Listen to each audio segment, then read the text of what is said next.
예, 선생님 조금 전에 말씀하셨지만은 거의 한 1500년에 가까운 지금 역사를 선생님께서 정리해 주셨고, 그리고 그 시간대에, 그 시기별에 따라서 역사적으로 어떤 사건들이 있었는지, 그리고 이제 그런 것들을 어떤 그것이 갖는 의미가 무엇인지에 대해서도 굉장히 상세하게 말씀을 해 주셨습니다. 그래서 프랑스가 가지고 있는 어떤 종교의 역사, 그리고 어떤 사회 변동의 역사, 그 다음에 오늘날 프랑스와 그 다음에 국제 정세가 어떻게 연관되고 있는가라고 하는 것까지, 그리고 마지막으로 한국 사회에 우리가 미치는 영향, 또는 우리가 한국 사회가 앞으로 다문화 사회로 나아가게 될 때 어떤 점에 대해서 우리가 좀 더 많은 생각을 고민을 해야 될 것인가라고 하는 것까지 말씀을 해 주셨습니다. 어, 굉장히 말씀을 많이 해 주셨기 때문에 질문할 게 조금 많기는 하겠지만 예, 일단은 먼저 선생님께 말씀을 드리고 싶은 거는, 선생님은 역사학자이시기 때문에 뭐 학생들이 선생님에게 어떤 해결책에 대해서 거기에 대해서 너무 하나마나한 이야기가 아니냐라고 많이 비판을 한다고 하긴 하지만은 선생님께서 거기에 책임지실 필요는 없지 않을까. 그냥 선생님이 고맙습니다. 거기에 대해서 책임을 지시게 된다면 이미 선생님이 역사학자로서가 아니라 오히려 예, 정치가라든지 또 다른 자리에 가야 되지 않을까. 그런데 한편으로는 그런 문제 제기가 되는 이유는 그 문제가 굉장히 복잡다단한 문제이고 굉장히 거시적인 문제이기 때문에 예, 그런 이야기가 당연히 나올 수밖에 없지 않을까라고도 예, 좀 생각을 그렇습니다. 한번 해보게 되었습니다. 그래서 저는 선생님의 말씀을 조금 들으면서 한편으로 보면은 단순하게 보면은 지금 우리가 싫다는데 왜 외국 사람들이 우리나라에 들어오려고 하지? 라고 하는 그런 문제로도 볼 수도 있긴 하겠지만은, 근본적으로 본다면은 좀 인류사적으로 거시적인 차원에서 본다면은 인간의 역사가 자신의 어떤 문제를 해결하거나 또는 생존을 하기 위해서 끊임없이 어떤 국가와 대륙을 넘나들었지 않았는가. 예, 오늘 우리가 알고 있는 국가라고 하는 개념은 근대에 들어와서 생겼던 개념이기 때문에 그 국가라의 국경이라고 하는 것으로만 인류의 어떤 인간 전체의 어떤 문제를 바라보는 것은 조금 좁은 생각이지 않을까. 그래서 어떻게 본다면은 프랑스가 19세기에 식민지라고 하는 형태를 취하기는 했겠지만은 어떻게 보면 하나의 경제적인 문제라고도 볼 수 있을 것이고, 그런 차원에서 이 아마 아프리카라든지 마그렙 지역을 침략이라고 하는 형태로 이제 갔다라고도 볼 수 있을 것이고, 반면에 지금 왜 자꾸 프랑스로 또는 유럽으로 이민을 오느냐라고 하는 문제도 보면은 그것도 마찬가지로 어떤 인간이 생존하기 위한 어떤 하나의 거대한 변화의 차원에서 이동을 한다라고도 볼 수 있지 않을까 싶습니다. 만일에 네, 프랑스에서, 근데 유독 왜 프랑스가 많은가라고 질문을 할 수도 있겠지만은, 프랑스가 그 19세기, 18세기 이미 오래전부터 아프리카 지역에 진출을 했었는데 그런 어떤 역사적인 계기가 없었다라고 한다면은 이 알제리 사람이라든지 예, 마그렙 사람들이 지금 현재 프랑스로 갈 수가 있었을까? 지금 더 가게 되는 이유가 될까? 오히려 그런 역사적인 어떤 있었기 때문에 형태는 어떤 뭐 불법 이민이라고 하는 형태로 가게 되겠지만은, 어떻게 보면은 이미 19세기는 식민지라고 하는 형태로 프랑스가 또 마그렙 지역으로 왔었던 것이고, 그리고 선생님 말씀대로 식민이라고 하는 것들을 했던 형태이고, 그렇게 본다면은 거시적인 차원에서 인류가 끊임없이 어떤 생존을 위해서 이동하는 어떤 그런 한 현상의 하나로서도 조금 바라볼 수도 있지 않을까라는 생각을 좀 하게 되었습니다. 예, 맞습니다. 어, 그러니까 어떻게 보면은 최근에 있었던 것만 본다면 2014년 이후에 이제 시리아 네, 내전으로 많은 사람들이 유럽으로 이제 오게 됐죠. 그때 이제 그 논란이 됐던 것들 중에 하나가 이 사람들이 이민자냐 아니면 난민이냐 네, 네, 어떤 차이가 있냐. 난민은 사실 보통 뭐 어떻게 보면 종교적인 박해라든지 네, 예, 혹은 또 정치적 박해로서 거기서는 도저히 살 수가 없는 떠나야만 생존이 가능한 뭐 그런 경우 우리가 이제 난민이라고 보통 이야기를 하고 이민자는 상대적으로 살 수는 있지만 경제적으로 좀 더 나은 그렇죠. 네, 삶을 맞습니다. 살기 위해서 떠난 그래서 지금 선생님 말씀하신 대로 인류는 어떻게 보면 뭐 아까 제가 이제 잠깐 호모 미그란스라는 뭐 이야기를 했는데 이주하는 인간이다. 네, 네. 예. 그래서 뭐 처음에 뭐 저도 뭐 책을 하나 번역한 적이 있는데 그 인류의 태생부터 시작해서 그 소규모의 무리가 그 오늘날 학자들이 보기에 어떻게 하루에 저렇게 많이 걸었을까 할 정도로 굉장히 많이 이제 여기저기로 흩어졌다는 거죠. 그래서 인류의 역사는 그야말로 뭐 이주의 역사다. 뭐 이렇게 보는 데는 뭐 선생님이나 저나 뭐 큰 차이는 없고 단지 그 동기가 어떠했느냐 그것을 또 우리가 이주자 뭐 혹은 난민 뭐 이렇게 나눠볼 수도 있을 테고 또 그것도 동기를 뭐 경제적인 거 정치적인 거 우리가 역사 속에서 봤을 때 뭐 정치적인 거 그 외에 또 우리나라 같으면은 뭐 교육적인 애들 교육시키기 위해서 이주하는 경우 뭐 다양한 동기가 있겠죠.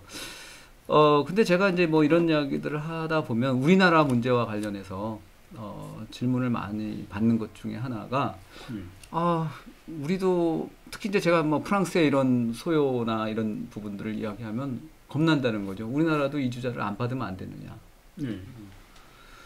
그런데 뭐 잘 알다시피 전 세계적으로 지금 출산율이 가장 낮은 나라가 우리나라죠. 네, 맞습니다. 예.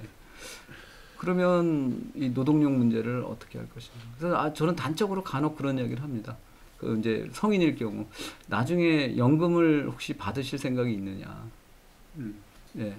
연금을 받기 위해서는 누군가가 일을 해서 부를 창출해 줘야 되는데 세금을 내줘야 되는데 계속해서 우리 한국 인구가 줄어들면 어떻게 하겠냐는 거죠. 결국 외국인이 와주는 것만 해도 고마운 거고 저는 그래서 이것이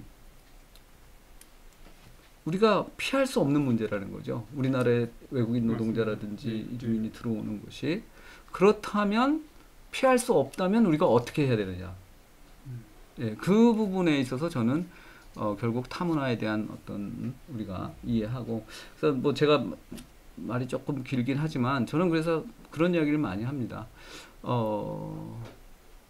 우리나라 사람들이 유럽사에 관심 갖기보다 동남아시아 역사에 관심을 좀 가졌으면 좋겠다.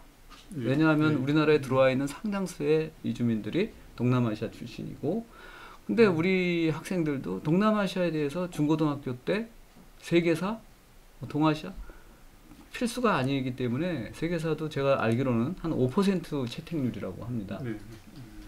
그러면은 그 나라의 역사, 문화에 대해서 모르기 때문에 결국은 우리가 어떻게 보면 멸시하고 지금 현재 그 나라가 경제적으로 좀 못 산다고 해서 필리핀이라든지 태국이라든지 뭐 인도네시아라든지 근데 그 나라의 역사, 문화 이런 것들에 대한 우리가 이해가 있다면 그렇게 쉽게 그 나라들을 무시할 수는 없지 않겠느냐. 그 사람들을 대하는 게 벌써 달라질 거고 결국은 이 함께 살려는 의지 거기에 따른 어떤 뭐 여러 가지 대책 이런 것들이 저는 뭐 굉장히 필요하다 이렇게 생각하는 편입니다. 맞습니다.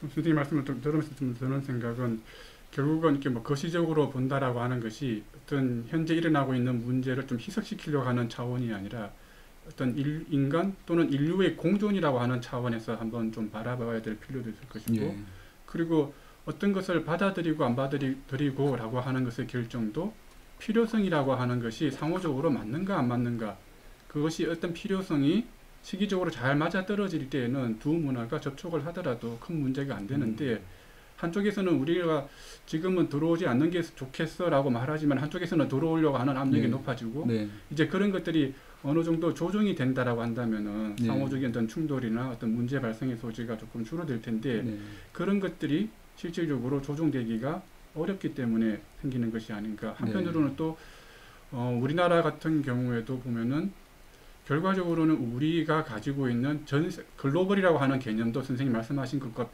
연관지어서 생각을 해보면은 우리가 외국으로 많이 여행을 가거나 나간다고 해서 이게 글로벌화 되느냐라고 한다면 그거는 반쪽짜리의 글로벌화인 것 같아요. 상대적으로 우리가 그만큼 많이 나가는 것만큼 다른 곳에서도 한국으로 그만큼 많이 들어온다는 말인 거죠. 그러면 그것을 우리가 이해할 수 있는 준비가 되고 사회적으로 그런 것들을 받아들일 수 있는 사회적인 합의가 만들어져야 진정한 의미에서의 글로벌화라고 우리가 이야기할 수 있지 않을까. 네.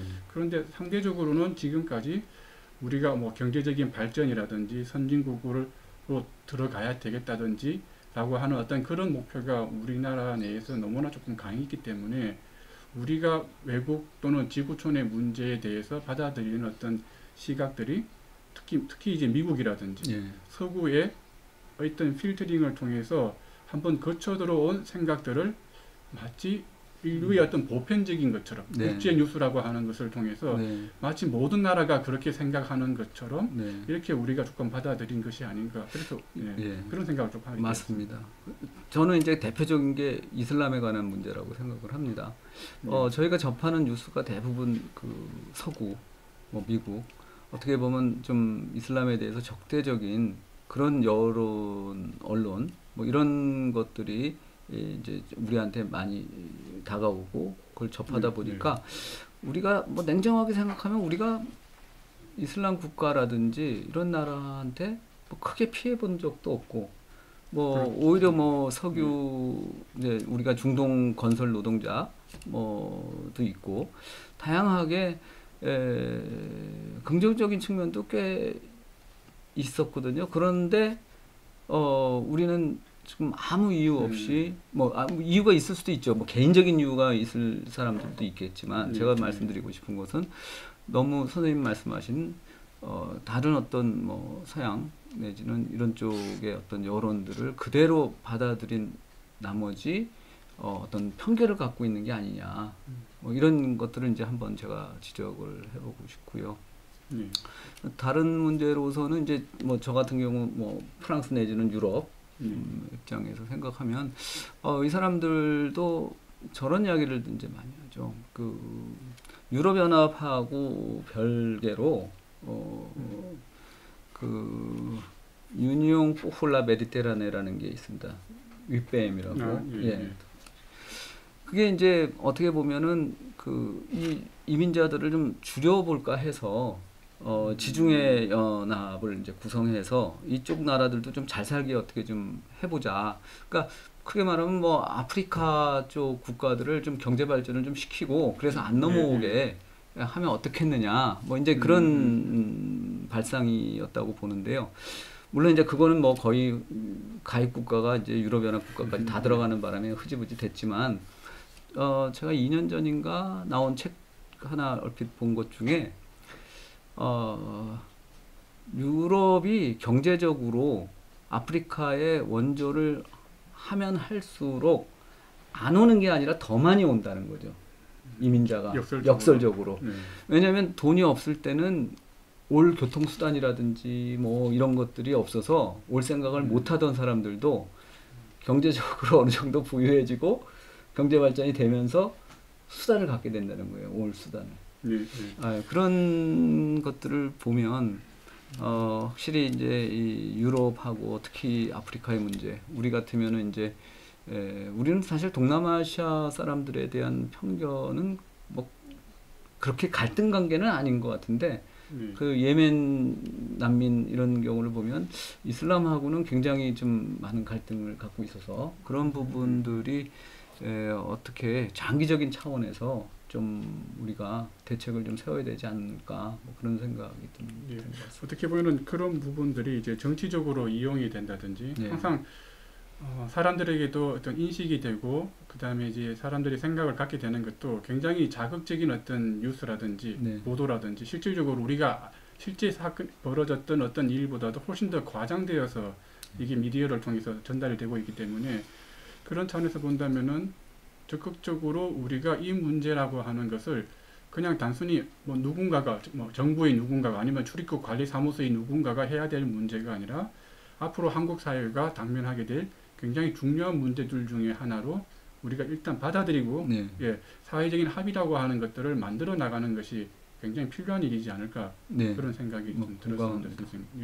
그리고 또 어떻게 보면은 우리가 너무 이제 갈등이라고 하는 측면만을 자꾸 이렇게 부각을 시키다 보니까 그 문제가 당연히 이제 큰 문제이기는 한데 조금 더 이제 종교라고 하는 차원에서도 조금 거시적으로 본다면은 이 카톨릭이 뭐 예수의 탄생으로부터 시작을 해서 가톨릭이 종교로서 자리를 잡고 이것이 로마의 어떤 국교로까지 가는데도 굉장히 오랜 시간이 걸리기도 했고 예. 그 사이에 굉장히 많은 어떤 갈등과 어떤 충돌이 또 있기도 했었고 그리고 그 가톨릭이 프랑스로 들어와서 하나의 어떤 국교로까지 선생님이 강연에서 말씀하신 것처럼 국교로까지 자리 잡았지만은 이미 종교개혁 이후에 프랑스 내에서도 또 구교와 신교라고 하는 그렇죠. 종교전쟁이라고 하는 것도 굉장히 오랫동안 물론 종교전쟁마다 30년이지만 그 이후에 또 다른 어떤 충돌까지 본다면은 굉장히 오랜 기간 구교와 신교의 어떤 인정이라든지 공존이라고 하는 문제를 가지고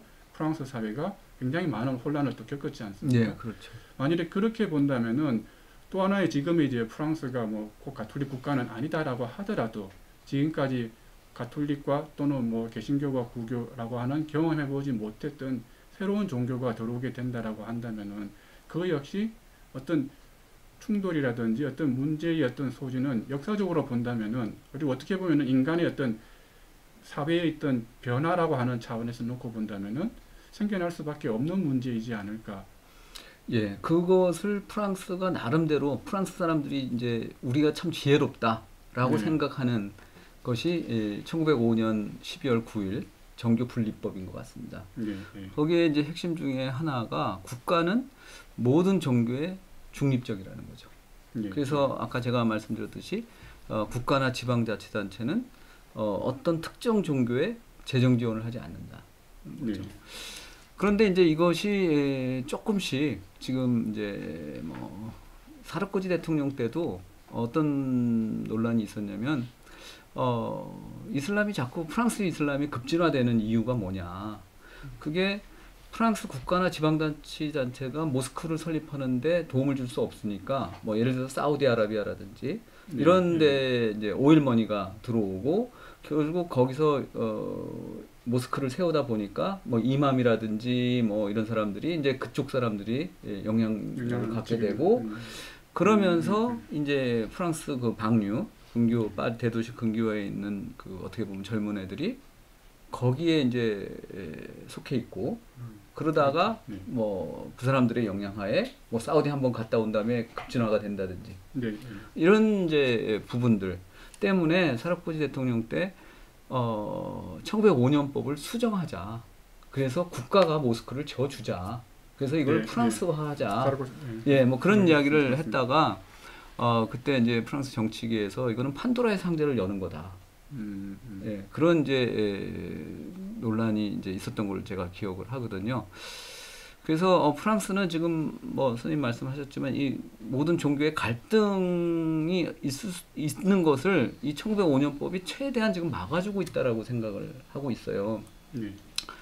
그런데 제가 요즘 이제 보고 있는 뭐 책이나 이런 데를 보다가 궁금한 것이 지금 아까 뭐 여러 가지 문화적 갈등, 뭐 히잡 문제라든지 뭐 표현의 자유 문제라든지 뭐 여러 개 이슬람적인 어떤 특징들을 프랑스가 이제 1905년법을 기준으로 해서 이제 금지를 시키는데 과거부터 그러면 프랑스가 계속해서 이런 것들을 금지시켰느냐?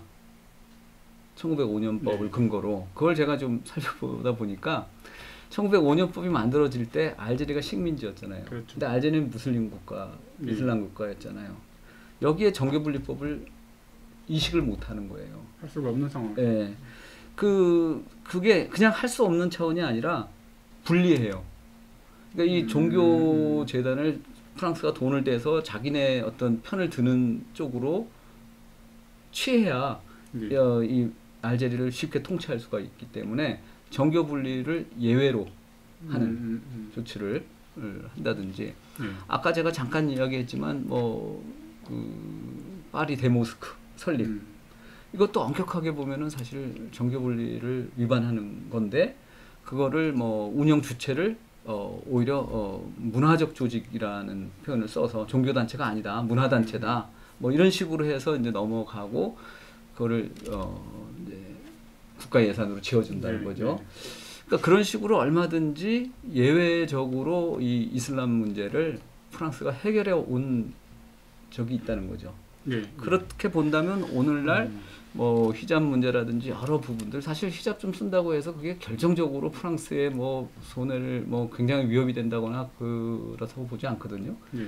그래서 그런 것들이 과거와 마찬가지로 오늘날에도 조금 융통성을 보이고 하면 좋은데 지금 현 상황이 굉장히 난민 문제라든지 뭐 또 그것을 아까 선생님 말씀하셨듯이 정치적으로 이용하는 세력들 네, 네. 여기에 이제 국민들이 또 편승을 하기 때문에 네. 어느 누구도 그런 주장을 하기가 어려운 뭐 그런 상황이 또 좀 있다고 말을 판단이 하는 됩니다. 순간 공공이 적이 되어 네. 버릴 수 있는 그런 가능성이 굉장히 문제 자체가 굉장히 가시가 많은 문제라고 해야 될까요? 네. 그래서 좀 다루기가 굉장히 어려운 문제 같은데 또 하나는 그러니까 선생님이 이제 조금 전에 말씀하셨던 것처럼 근데 한편으로는 또 공화국이라고 하는 이념 자체가 프랑스에서는 굉장히 중요한 어떤 국시 그렇죠. 같은 개념으로 우리가 이해를 할 수가 있을 것 같은데 단순히 어떤 정치의 형태뿐만이 아니라 그런데 이 프랑스 대혁명으로부터 생각을 하면은 이미 이제 한 200년이 지났고 이미 왕정이라고 하는 것은 존재를 하지 않는 상황이고 만일에 그렇게 본다면은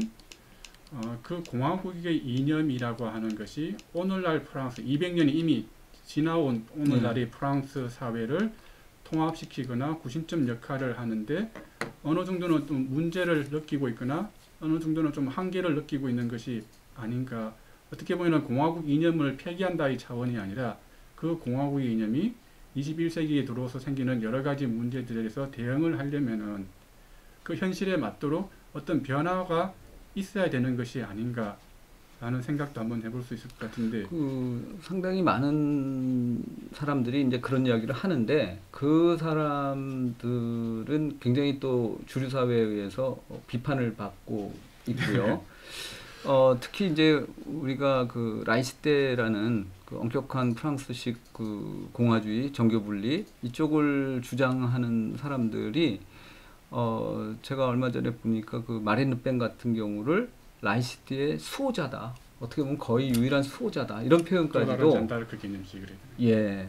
그렇기 때문에 지금 이제 어떻게 보면 이민 문제라든지 혹은 뭐 우리가 분명히 다문화라는 현상 이런 것들을 인정을 해야 될 텐데 그런 것들을 그 공화주의 논리로는 사실 인정하기가 굉장히 어렵거든요. 단일한 프랑스. 그래서 지금 대표적인 게 아까 잠깐 이야기했지만 인종 통계를 못 내요. 프랑스가. 근데 그게 논쟁은 계속 돼요. 그래서 예를 들어서 뭐 경기도에 그러니까 해중 파리 지역에 대체 무슬림이 몇 명이 사는지 어느 앙토니에 뭐 몇 명이 사는지 이런 것들을 알면 지방자치 정부가 뭔가를 좀 대응책을 재정 문제라든지 하기 이런 게 훨씬 용이하다. 그렇기 때문에 통계를 내자라는 주장들이 있는데 바로 이 엄격한 공화주의를 주장하는 사람이 그에 당연히 반대를 하죠. 그러면서 하는 논리는 그렇습니다. 인간은 어떤 뭐 예를 들어서 인종 같으면 인간은 하나지 이렇게 종으로 나눌 수 뭐 닭이라든지 개나 뭐 돼지처럼 나눌 수 있는 존재가 아니다. 또 우리가 어떤 종교를 알아서 뭘 할 거냐. 종교를 알았을 때 결국은 대표적인 것이 아우슈비츠로 유대인들을 보냈던 비시 정권 시대. 이제 이런 사례들을 이야기하면서 득보다 실이 크다. 뭐 이제 이런 주장들을 하죠. 그래서 그게 아마 1990년대에 프랑스에서 꽤 또 논쟁이 됐던 걸로 알고 있습니다. 네, 그런데 한편으로 보면은 프랑스가 엄격하게 그 알제리 같은 경우는 정경불정 뭐 세속 정치와 종교의 분리를 예외적으로 적용을 시키지 않았다라고도 이제 말씀을 하셨던 것 같은데 1907년법이 이제 생기긴 하지만 실질적으로 이제 이 1907년법은 이제 프랑스 내에 있는 무슬림들에 대해서는 적용시키려고 했었지만 인원수가 그 당시 한 10,000명 정도밖에 안 됐기 때문에 별로 실익이 없었고 그 식민지 알제리 거기서는 어떤 현실적인 정치적인 이득이라든지 이런 것 때문에 시키기가 어렵고 예를 들어서 이제 교육 같은 경우 세속 교육, 줄 페리에 뭐 이런 의무, 무상, 세속 교육 이런 것들을 알제리에서 실질적으로 시키려고 했지만 학교 수가 너무 부족하다든지, 예, 예. 그러니까 아예 의무 교육이 되지가 않았죠. 예. 그래서 실질적으로 정교 분리 정책이 알제리에서 시행되기는 어려웠다. 예, 예. 근데 한편으로는 저도 프랑스에서 이제 98년도 프랑스 월드컵이 있을 때하고 네. 그다음에 2002년도 이제 한국에서 이제 다시 월드컵이 있었을 때 그때 이제 프랑스에서 이제 유학을 생활을 했었는데 그때도 저도 그 축구 경기장에 서 있는 사람들의 모습을 보는 게 굉장히 인상적이었는데 한편으로 보면은 그게 어떤 공화국 어떤 프랑스가 가지고 있는 어떤 공화국이냐 어떤 통합이라고 하는 것의 상징으로도 될 수도 있긴 하지만은 제가 또 인상적으로 봤던 거는 2002년도에 프랑스가 이제 한국으로 이제 떠나기 전에 이제 마지막으로 이제 이 국가 대표를 응원을 하기 위해서 이제 시합을 가졌었는데 그때 나온 장면이 굉장히 인상적이었어요. 한편으로는 지금 국가 대표로 서 있는 선수들이 그라운드에 이렇게 운동장에 다 일렬로 이렇게 줄을 서 있고 그런데 그 격려를 하러 나온 사람들이 전 프랑스의 원로 국가 대표 선수들이었어요. 예. 그런데 그 원로 국가 대표 선수들은 전부 다 백인이었어요. 그리고 현재 국가 대표들은 전부 다 마그렙이라든지 아프리카에서 온 사람들이었던 거죠. 그러니까 그것을 보면서 어떻게 보면은 통합의 상징이라도 볼 수도 있지만은 만일에 축구가 프랑스의 어떻게 보면 좀 어폐가 있기는 하겠지만 프랑스의 정통 백인들이 굉장히 잘하는 영역이었다라고 한다면은 그렇게 아프리카나 이 마그렙에서 온 사람들을 그렇게 받아들였을까? 오히려 백인 프랑스 사람들이 잘하는 영역이 아니었기 때문에 어떻게 보면은 그 원로 옛날에 그 원로 대표들도 어떤 프랑스 내의 어떤 사회 계급 측면에서 보면은 실질적으로 하층 계급이라든지 상류층이라든지 프랑스의 어떤 지배 세력, 기득권 세력에서 그 사람들이 나온 것이 아니라 축구라고 하는 것이 축구 선수가 되는 과정들을 본다면은 그렇다면은 프랑스가 오히려 자신들이 순수 백인 프랑스 사람들이 할 수 없는 영역이었기 때문에 그 아프리카나 마그렙 축구 선수들을 또는 뭐 그게 이민자라고 하더라도 그만큼 잘 받아준 것이 아닌가. 그리고 근데 이제 그거는 제 생각에 예. 선생님이 말씀하신 그 원로 세대들이 있을 때는 인구학적으로 마그레브 2세대, 3세대들이 아마 거의 출연하지 않았을 세대일 수도 있고 아니면 초기일 수도 있고요. 또 흑인들도 마찬가지일 것 같고요. 그 계층에 해당되는 사람들이 지금은 어떻게 보면은 이민 온 세대들이 될 수가 있다는 거죠. 이제 그런 차원도 있고 또 하나 제가 이제 프랑스에서 이제 지방어 프랑스 같은 경우는 이제 프랑스를 실질적으로 프랑스 내에 존재하는 언어가 프랑스만이 아니라 공식적으로는 그렇죠. 프랑스어이지만은 다양한 지방어들이 있지 않습니까? 그런데 20세기까지만 하더라도 실질적으로 프랑스는 그 지방어를 굉장히 억압하는 정책을 폈는데 이게 언제부터 다시 프랑스어를 이 지방어를 권장하는 것으로 이제 바뀌는가 하면은 프랑스가 영어와의 어떤 경쟁에서 이제 밀리기 시작을 하면서 이제 영어가 너무 이제 강력한 힘을 발휘를 하니까 문화적 다양성이라고 하는 개념을 가지고 영어만이 아니라 프랑스어도 있다, 다른 여러 나라가 있다. 그러니까 이제 필요한 거는 영어만이 아니라 제2 외국어도 해야 되고 제3 외국어도 해야 되고 문화적 다양성의 개념을 이제 들고 나오기 시작을 하는데 그러다가 보니까 모순된 것이 바로 뭔가 하면은 프랑스 국내 내에서는 프랑스어만을 강요를 하고 나머지 지방어들을 실질적으로는 좀 억압하는 정책을 펴고 있었던 거죠. 그러니까 어떻게 보면 그 문화 다양성이 국제 무대에서 보면은 영어와 프랑스어다라고 놓고 볼 때는 프랑스에게 굉장히 유리한 것이 되는데 프랑스 내부적으로 놓고 본다면은 그 문화적 다양성이라고 하는 것이 그러면 다른 지방어들은 그러면 무엇인가?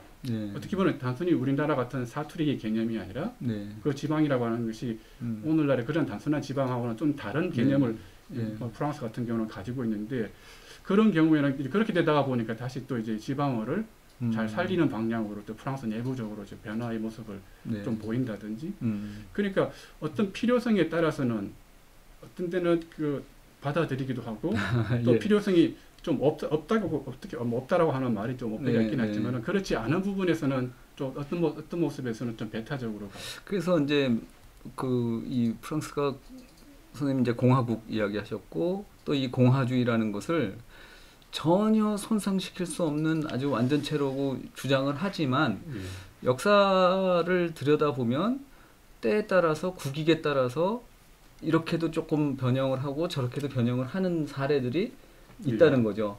그래서 저는 개인적으로 이제 그런 사례들을 좀 더 찾아내고 부각해서 공화주의라는 것이 그렇게 완벽한 것이 아니고 얼마든지 역사적 상황에 따라서 달라질 수 있다는 것을 좀 제시해주면 오늘날 프랑스에서의 어떤 이슬람 문제도 좀 해결의 실마리가 좀 보이지 않을까 뭐 그런 생각을 개인적으로 하고 있습니다. 제가 뭐 프랑스에서 만났던 어떤 분들은 이제 사람에 따라서는 굉장히 그 마그렙이나 아프리카에서 오는 사람들을 프랑스 내부의 사람들도 어떻게 바라보느냐는 시선이 굉장히 다를 수가 있는데 제가 만났던 어떤 분은 오늘날 프랑스의 많은 문제들이 원인이 마그렙이나 아니면 아프리카에서 오는 그 이민자들이거나 이런 사람들 때문에 생긴다라고 주장하지만은 자기가 보기에는 오히려 프랑스의 미래가 그 사람한테 달려있는 것 같다.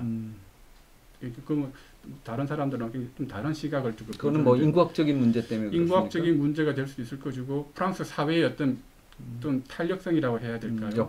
역동성 같은 그런 문제에서도 이제 이야기가 좀 되는 이야기도 가끔 그런 인상을 조금 받았습니다. 그래서 그런 이야기를 좀 들어보기도 하고 오늘 선생님께서도 말씀을 좀 하셨지만은 한편으로는 이제 프랑스 내에서도 많이 제기되고 있는 문제 중에 하나가 이슬람 테러라고 하는 것이 이야기가 되면서 마치 이게 외부에 있는 어떤 문제가 프랑스로 들어온다라고 이야기를 하지만은 많은 또 학자들이 이야기하는 것처럼 어떻게 보면은 지금 일어나고 있는 문제들은 프랑스의 어떤 실질적으로는 국내 문제가 아닌가. 프랑스가 사회 통합이라고 하는 차원에서 실질적으로 문제를 일으키는 사람들이 순수하게 외국 사람인데 아주 단기간 프랑스에 들어와서 문제를 일으키는 것이 아니라 이 테러 문제가 있기 전에 프랑스에서 많이 일어났던 어떤 방리의 문제라든지 그런 것들도 대부분이 프랑스의 국적을 가지고 있는 프랑스 사람이고 물론 이제 출신이 뭐 아버지라든지 할아버지 때 뭐 마그렙 지역이거나 아프리카 지역이라고 하지만은 프랑스 어떤 국내의 프랑스 사람들에 의해서 생기게 나고 있는 문제이고 지금의 어떤 뭐 테러 문제라든지 이런 것들도 보면은 좀 그렇게 본다면은 이거를 어떤 외부의 문제가 프랑스 내부로 들어온다가 아니라 이건 어떤 프랑스 국내의 어떤 통합의 문제에서 가야 되는 것이 아닌가. 선생님 말씀에 저도 공감하고요. 그게 또 실질적으로 지금 뭐 프랑스 언론이나 분석 기사들을 보면 지금 굉장히 우려하는 것이 이 프랑스 내에 이제 방류 우리가 이야기하는 그런 데서 아주 사소한 범죄를 저지른 청소년들이 감옥에 가잖아요. 문제는 거기서 세뇌가 되고 교육이 된다는 거죠. 다른 어떤 큰 범죄자들에게.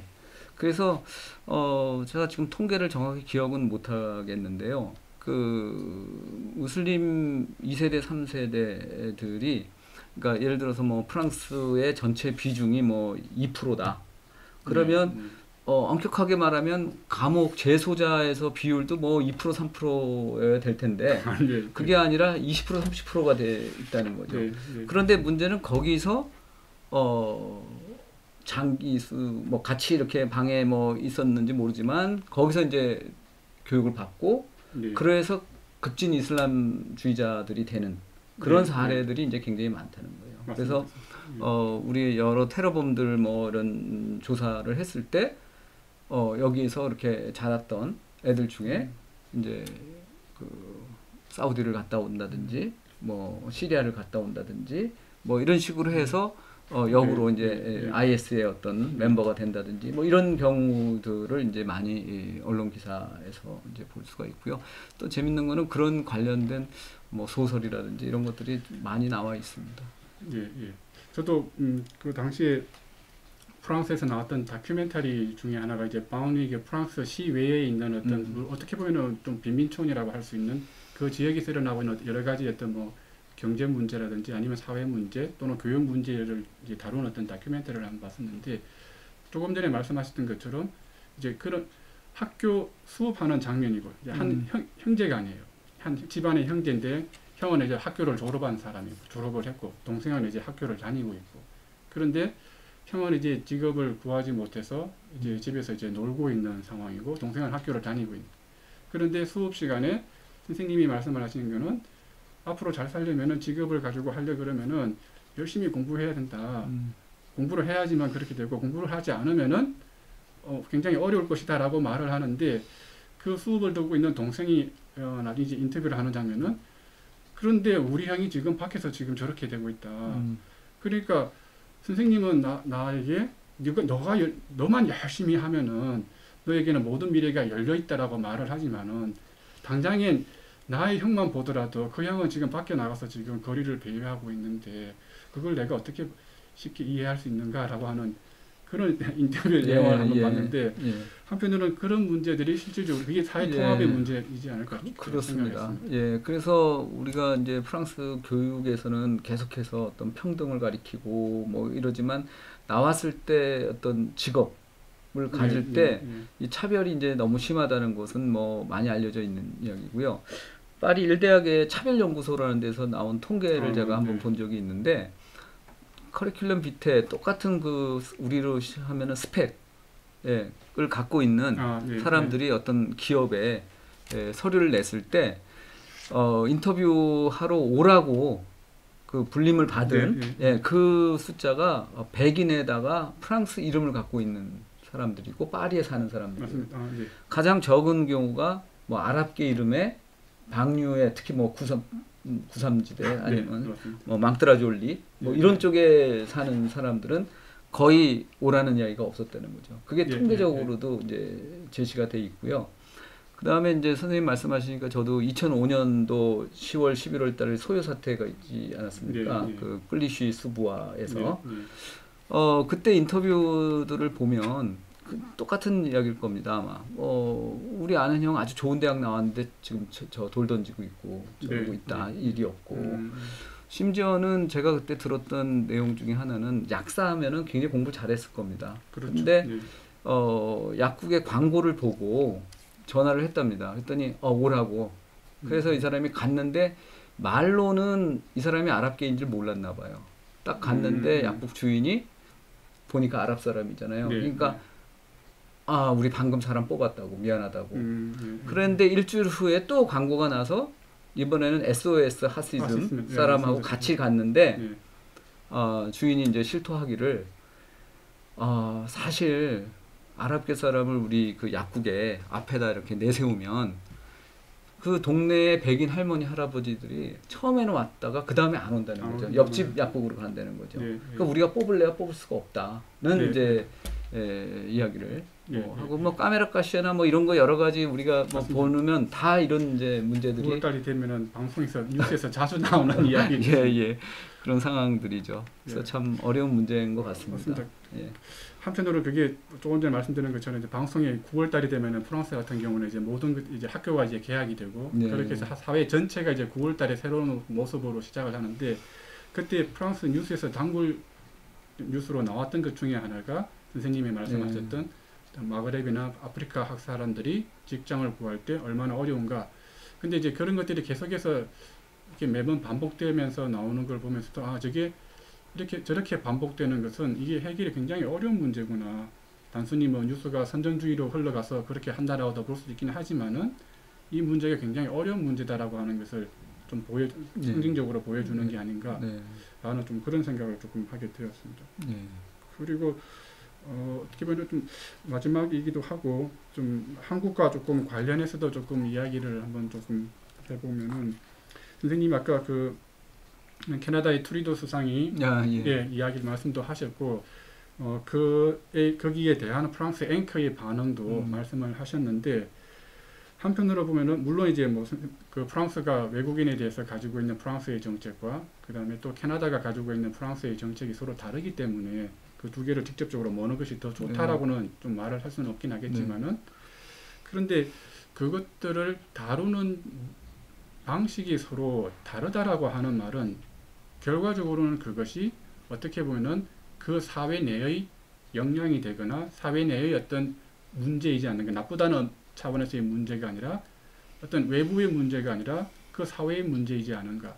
그렇다면은 그 문제를 완벽하게는 아니라고 하더라도 그 문제를 결국은 풀어가는 것은 그 사회의 구성원들이 어떤 합의의 과정을 통해서 그것을 풀어가야 되는 것이 아닌가.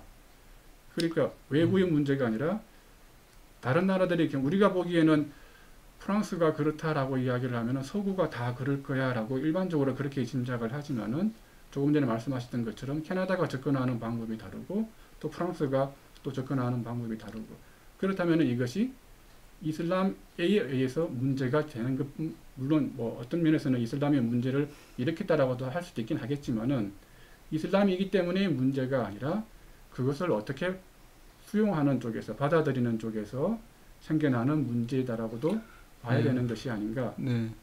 그래서 어떻게 보면 이제 뭐 마지막 이야기가 될 수도 있는데 우리가 이제 대표적인 다문화주의 국가를 이야기해봐라 하면은 네. 이제 캐나다하고 호주, 네. 오스트레일리아하고 뭐 미국 뭐 이런 나라들을 이야기할 텐데 네. 이들 나라의 공통된 특징이 이민자들로 구성된 나라들이죠. 처음부터 맞습니다. 건국부터. 네, 네, 네. 예, 그렇기 때문에 이들 나라들은 어떤 우리가 흔히 말하는 동아주의 국가가 되기보다는 다문화주의 맞습니다. 국가가 될 수밖에 없는 어떤 네, 역사적인 배경이 있죠. 놓여 있습니다. 네. 맞습니다. 그런데 프랑스라든지 아니면 한국은 네. 역사적으로 나름대로의 어떤 물론 뭐 아주 오랜 세월을 이야기하면 안 되겠지만 그 나름대로의 그 주류 민족이라는 것이 있었죠. 있습니다. 네, 예. 맞습니다. 뭐 그런데 근래 최근에 우리나라 같은 경우 이제 뭐 90년대부터 뭐 외국인 노동자들을 많이 받아들이게 됐고 네. 그런데 우리나라에서 정작 나온 정책은 계속 다문화주의 이야기를 한단 말이죠. 다문화 사회다. 뭐 다문화 네, 사회도 통계적으로도 아니고 아직 또 다문화주의를 우리가 실시한다는 것은 어불성설이라고 보거든요. 네. 뭐 97%가 어떻게 보면 뭐 그냥 우리 흔히 말하는 단일 민족이라고 이야기를 하고 있는데 거기에 지금 뭐 2점 몇 프로가 지금 200만 뭐 230만 그러면 우리가 허울되게 다문화주의를 받아들여야 된다. 다문화주의가 좋은 것처럼 계속해서 홍보하고 할 게 아니라 저는 거꾸로 이 외국인 노동자 내지는 뭐 우리나라에 들어온 이주민들한테는 동화주의를 계속 강조를 하고 교육을 시켜야 될 거라고 보고요. 네.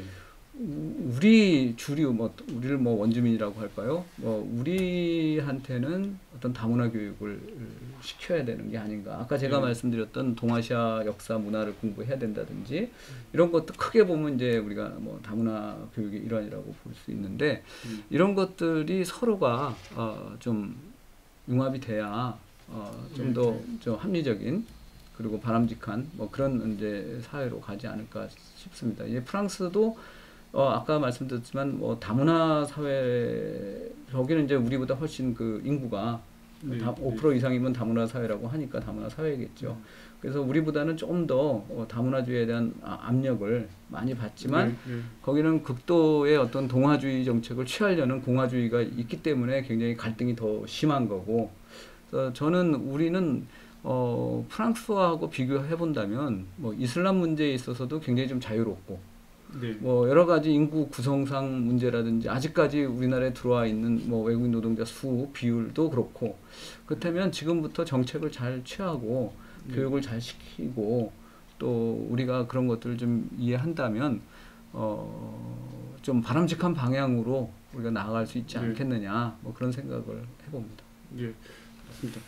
이제 마지막으로 좀 말씀을 드리면 어떻게 보면은 이제 선생님이 말씀하셨던 것처럼 이제 캐나다가 가지고 있는 어떤 국가의 어떤 역사라든지 국가의 어떤 기원이라고 하는 것과 프랑스가 가지고 있는 것이 서로 이제 많이 다르기 때문에 두 가지의 제도가 둘 중에 어느 것이 더 낫다라고는 좀 말씀을 우리가 이야기를 할 수가 좀 없을 것 같고 그런데 결과적으로 큰 틀에서 보면은 어떤 것을 취할 것인가라고 하는 것은 이제 앞으로 이제 그 사회 어떻게 보면 국가의 운명을 이제 운명과도 이제 연결이 되고 있는 부분이니까 이 어떻게 보면 외국의 문제, 외국과의 다른 문화의 문제라고 하는 것을 지금까지 우리 사회가 어떤 사회였는가라고 하는 어떤 관점도 중요하긴 하지만은 앞으로 우리 한국 사회가 한국의 미래가 어디로 갈 것인가라고 하는 차원에서 이 문제를 조금 더 봐야 되지 않을까.